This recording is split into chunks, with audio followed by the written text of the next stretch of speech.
Alhamdulillah, hamdan katsiran thayyiban mubarakan fih, kama yuhibbu rabbuna wa yardah. Asyhadu an la ilaha illallah wahdahu la syarikalah wa asyhadu anna Muhammadan abduhu wa rasuluh allazi la nabiyya ba'dah. Alhamdulillah, di Sabtu hari ini kita kembali dalam pembahasan hikmah-hikmah dari mutiara salafus salih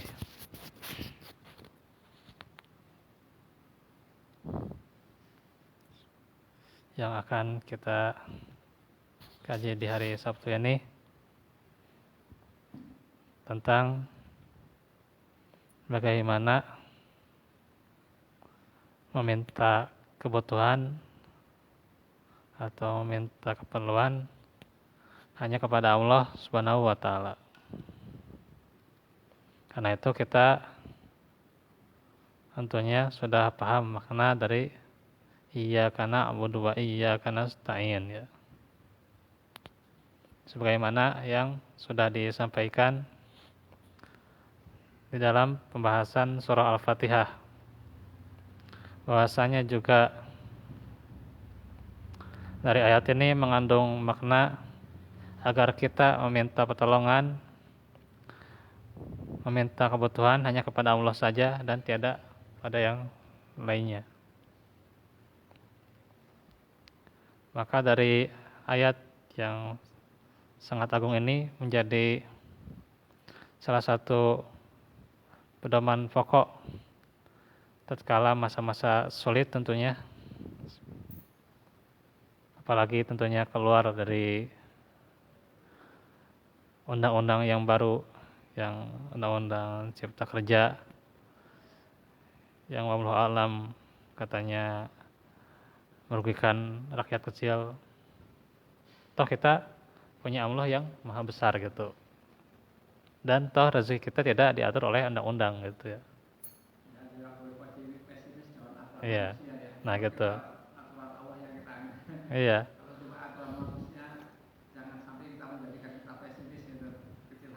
Betul. Justru harus tetap optimis ya. Tidak boleh dengan aturan manusia menjadi merendah gitu ya. Bahkan menimbulkan masalah-masalah gitu. Maka tentunya bagaimana yang terbaik itu adalah doa ya gitu. Yang menjadi muhasabah buat kita dan juga dekatkan diri kita kepada Allah Subhanahu wa taala. Karena Allah yang punya rezeki gitu. Dan ada sebuah pernyataan yang aneh gitu ya. Kadang nggak tahu itu ilmunya kemana gitu ya. Katanya kalau percaya rezeki itu dari Allah, katanya murji'ah gitu ya. Aneh itu pernyataan dari mana gitu. Padahal kalau kita lihat dari ilmu akidah itu ya, murji'ah itu dia yakin nggak ada usaha gitu. Sekarang kalau yang usaha dia yakin bahwa rezeki itu dari Allah, ya dia juga pasti bukan murji'ah, justru dia mengamalkan itu yang namanya tauhid gitu sebenarnya kan. Nah itu yang mungkin nggak tahu pemahamannya kemana gitu ya, sehingga akhirnya dengan keluar pernyataan seperti itu dia menghalalkan jihad gitu kan, kemudian menghalalkan nama perang mulut gitu ya, kemudian dia juga akhirnya merusak sana sini berdalih dengan jihad. Jadi ini jihadnya jihad apa gitu kan, konyol gitu kalau dikatakan gitu, karena punya dalih seseorang ketika tidak terima undang-undang kemudian dia mengatakan jihad, maka lihat dulu dari segi ilmunya dulu gitu kan, karena jihad itu kan perlu ilmu ya. Karena itu kan ada dua kondisi, ketika misalnya dalam kondisi ketika Nabi dalam kondisi perang saja tidak semuanya ikut berperang, tapi ada yang di antara mereka yang tafaquh fiddin. Tafaqahu fiddin gitu ya, yang mereka menuntut ilmu gitu.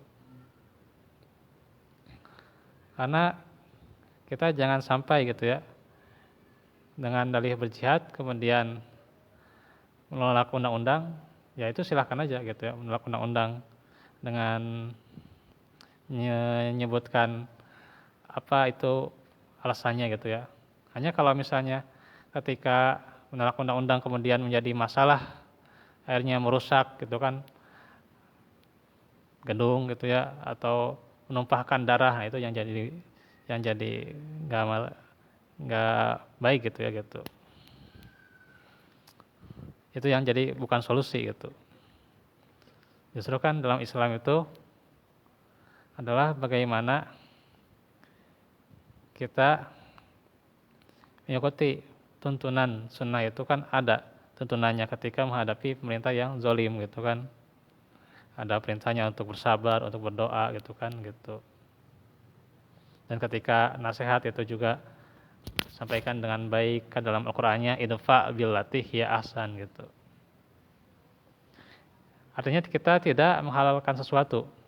Walaupun misalnya kita menolak undang-undang itu baik misalnya, tapi tidak menghalalkan sesuatu dengan cara-cara yang kotor atau cara-cara yang sadis gitu kan. Karena Islam justru bukan itu ajarannya gitu.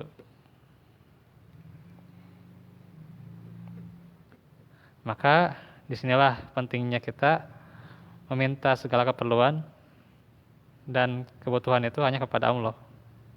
Pesan Rasulullah adalah sebuah hadis yang agung, idza sa'alta fas'alillah wa idza ta'anta fasta'in billah. Bila kamu meminta, maka mintalah hanya kepada Allah. Dan jika kamu memohon bantuan, juga mintalah kepada Allah saja. Hadis riwayat At-Tirmizi. Diterangkan oleh Imam Al-Asma'i, mengisahkan agak panjang ya. Atha bin Abi Robah masuk menemui Abdul Malik, pemimpin umat Islam saat itu. Ia sedang duduk di ranjangnya dan dikelilingi oleh para pembesar. Ini terjadi di Mekah pada saat Abdul Malik menunaikan ibadah haji di masa kepemimpinannya. Ketika Abdul Malik melihat Atha, ia berdiri dan mengucapkan salam kepadanya, lalu memposisikan Atha agar duduk bersama di atas ranjangnya. Abdul Malik kemudian duduk di hadapan Atha, lalu menanyakan, "Wahai Abu Muhammad, silakan sampaikan yang menjadi keperluanmu." Atha berkata, "Wahai Amirul Mukminin, bertakwalah kepada Allah di wilayah kehormatan Allah dan Rasul-Nya. Jagalah dengan kepemimpinanmu." Artinya ini kewajiban juga pemimpin menjaga rakyatnya, mengayomi rakyatnya. Kalau sudah pemimpin tidak mengayomi rakyat, tentu tidak akan menjadi makmur sebuah negeri ya. Bahkan nanti ada pertanggungjawaban di hari akhirat nanti. Bagaimana siapa yang dia pimpin gitu.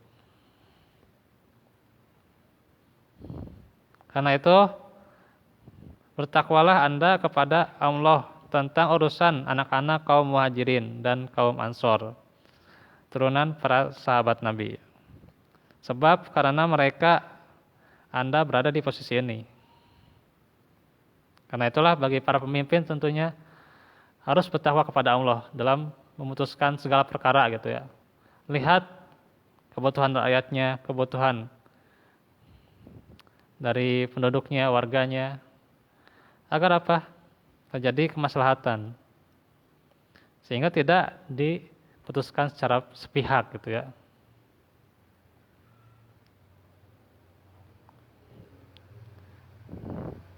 Dan dikatakan juga, bertakwalah kepada Allah tentang kondisi para penjaga perbatasan.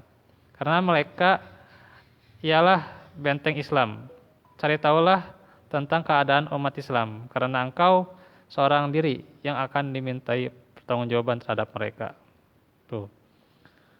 Ini harus menjadi hal yang perlu kita garis bawahi ya. Yang namanya fitnah jabatan itu ya. Ketika menentukan sesuatu yang tidak pada tempatnya kemudian merugikan rakyatnya, maka kan dalam hadisnya binasalah dia gitu. Keras gitu ya. Peringatan oleh Rasul gitu ya. Karena itu bertakwalah kepada Allah tentang orang-orang yang berada di depan pintumu.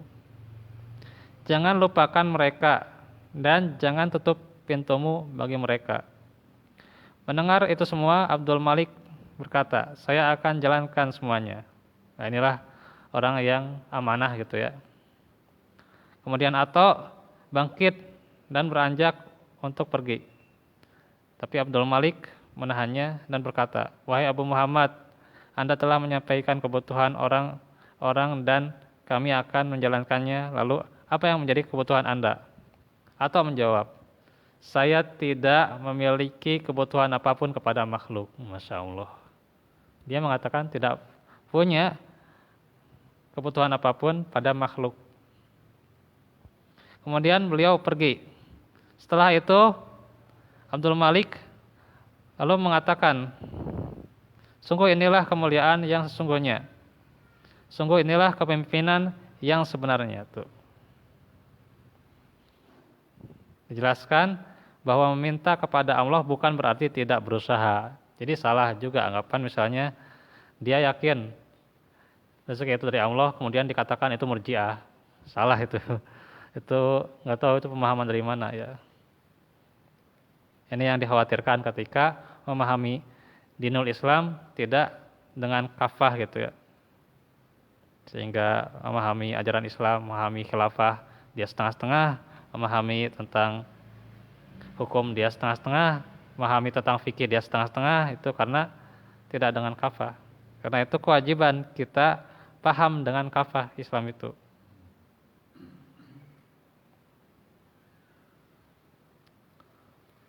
Karena itu tidak ada pertentangan antara dua hal ini. Artinya selalu berdoa dan tetap berusaha. Sisanya serahkan tawakal kepada Allah gitu. Iya. Karena Allah itu bagaimana prasangka hambanya. Kalau hambanya Betul. dalam itu prasangkanya tidak menurut kalau yakin Tuhan pasti ya itulah dari segalanya. Nah kemudian Atta bin Abi Robah itu seorang tabi'in ya yang sangat terkenal, mufti penduduk Mekah di masanya. Kunyahnya adalah Abu Muhammad. Sampai-sampai Qatadah bin Di'amah berkata tentang Atta, yaitu orang yang terdepan dalam menuntut ilmu di seantero jazirah Arab tuh, orang yang paling depan itu ya menuntut ilmu itu. Padahal Atta itu buta tapi dia rajin menuntut ilmu ya. Ya luar biasa semangatnya.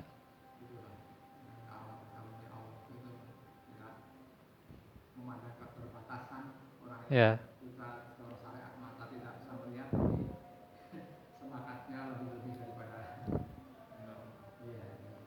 Nah itu paling untuk Sabtu hari ini ya.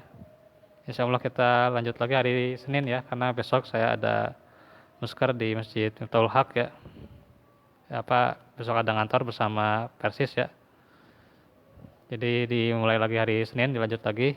Di hari Senin itu nanti pembahasan kitab Ushulul Iman ya. Semoga mudah-mudahan tetap istiqomah dan juga diberi ketabahan, kekuatan dan juga keteguhan agar kita tentunya mencukupkan diri qanaah dengan apa yang Allah berikan dan kita berharap hanya kepada Allah, maka kemudian Allah akan melapangkan kita dengan upaya-upaya kita. Wa'afu minkum barakallahu fikum. Rabbana atina fid dunya hasanah wa fil akhirati hasanah wa qina azabannar. Aqulu qouli hadza wa astaghfirullah li wa lakum. Rabbana atina min ladunka rahmah wa hayyi lana min amrina rashada. Assalamualaikum warahmatullahi wabarakatuh.